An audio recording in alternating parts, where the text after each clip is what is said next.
Assalamualaikum students, how are you? I hope you are fine.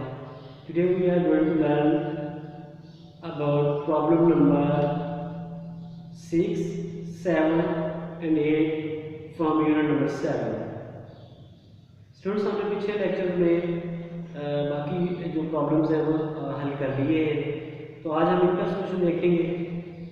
इंतहाई आसान है, paper के पॉइंट ऑफ व्यू से ये इम्पोर्टेंट भी है, तो कोशिश कीजिएगा समझने की। अगर फिर भी किसी जगह कोई इशू हो तो ज़रूर बताइएगा। आइए मेरे साथ बुक्स ओपन करें कि स्टेटमेंट क्या है।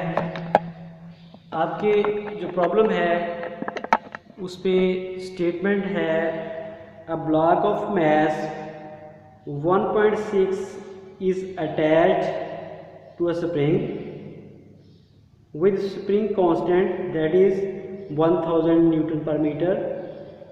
The spring is compressed through a distance of 2 centimeter and the block is released from rest. Calculate the velocity of the block as it passes through the equilibrium position, that is x is equal to 0 if the surface is frictionless. तो students इसमें हमें बताया गया है कि एक spring के साथ मैस अटैच है जो कि 1.6 किलोग्राम है और उस स्प्रिंग का कांस्टेंट 1000 न्यूटन पर मीटर है और मैक्सिमम डिस्प्लेसमेंट जो है उस वक्त जहाँ से वो मैस छोड़ा गया है वो था x naught, that is 2 centimetre. तो बताइए कि जब वो मीन पोजीशन से गुजरेगा यानी मैस वाइब्रेट करेगा तो उस वक्त उसकी मीन पोजीशन पे वेलोसिटी क्या होगी। तो सबसे पहला स्टेप जो है students, that is to separate the data. Mass is equal to 1.6 kilogram, spring constant हमें गिवन है, maximum amplitude x naught that is 2 centimetre and after conversion 0.02 metre. Required है velocity at maximum position that is v naught. Students इंतहाई आसान है, formula है v naught is equal to x naught k/m under root. तो आपने values put कर देनी है and after calculation it comes 0.50 metre पर सेकंड। ये वेलोसिटी यानी मीन पोजीशन पे जब वो ऑब्जेक्ट गुजरेगा तो इसकी ये वेलोसिटी होगी। नो स्टूडेंट्स, हम चलते हैं दूसरे प्रॉब्लम की तरफ। Open your books and see the statement. A car of mass 1300 kg is constructed using frames supported by 4 springs. Each spring has a spring constant 20,000 Newton per meter. If two people riding in the car have a combined mass of 160 kg, find the frequency of vibration of the car when it is driven over a pothole road. Assume the weight is evenly distributed.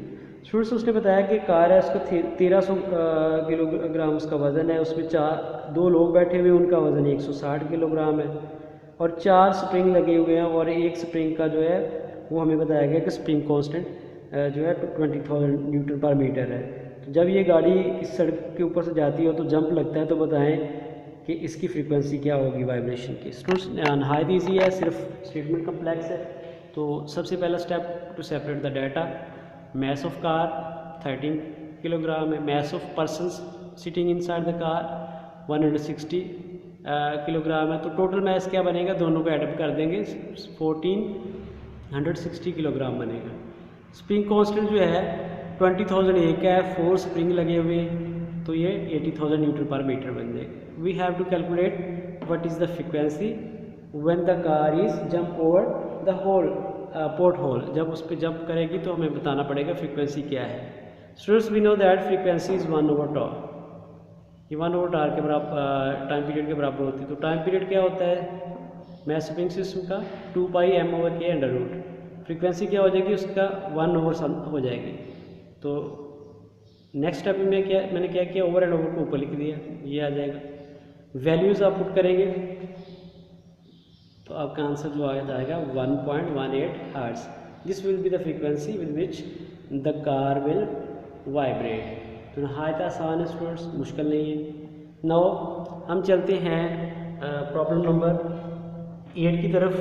Important है ये भी और मुश्किल नहीं है, बिल्कुल आसान सा प्रॉब्लम है।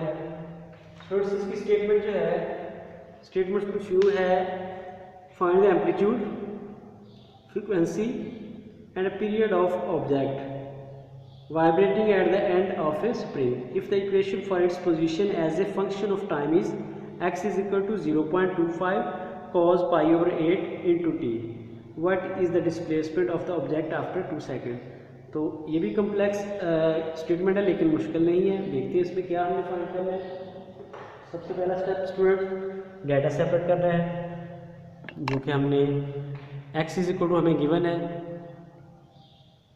देन टाइम हमें बताएगा 2 सेकेंड। रिक्वायर्ड क्या है, फ्रीक्वेंसी, टाइम और डिस्प्लेसमेंट आफ्टर 2 सेकेंड। ये चीज़ें हमें रिक्वायर्ड है।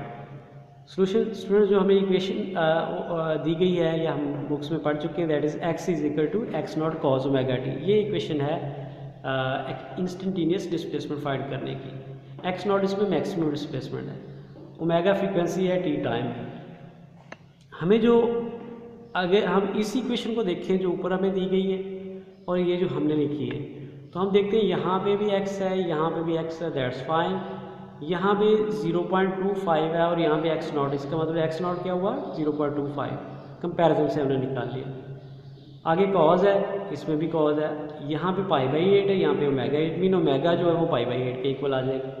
ओमेगा होता है 2πf, फ्रीक्वेंसी फाइंड करने के लिए ओमेगा 2πf के इक्वल होता है, तो ये इसके वैल्यू इक्वल आ जाएगी। यहाँ से फ्रीक्वेंसी निकल आएगी 1/16 हर्ट्ज। टाइम पीरियड क्या होता है, ये 1/f के इक्वल होता है, तो ये 16 सेकंड आ जाएगा जब हम इसको उलट कर देंगे। लास्ट में students displacement after 2 seconds, question दोबारा वही लिख लें जो हमें गिवन है, सिर्फ टाइम की जगह 2 पुट कर दें, ये कट होके 4 आ जाएगा, तो ये बन जाएगा 0.25 cos π/4। π/4 कितना होता है कॉस में 45, सॉरी π/4 कितना होता है फंक्शन 45 डिग्री होता है, तो x जो है वो ये वैल्यू आ जाएगी। इंतहाई आसान है, ये पेपर में आया हुआ बार बार, तो इसको देखिएगा, समझने की कोशिश करें। अगर कोई भी इशू हो तो ज़रूर शेयर कीजिएगा। नेक्स्ट लेक्चर तक के लिए अपना ख्याल रखिएगा। अगर कोई टॉपिक आपका अभी रहता हो जो भी आपने पूरी बुक में पढ़ा है, तो काइंडली मेरे साथ शेयर कीजिएगा। बहुत शुक्रिया, अल्लाह हाफिज़।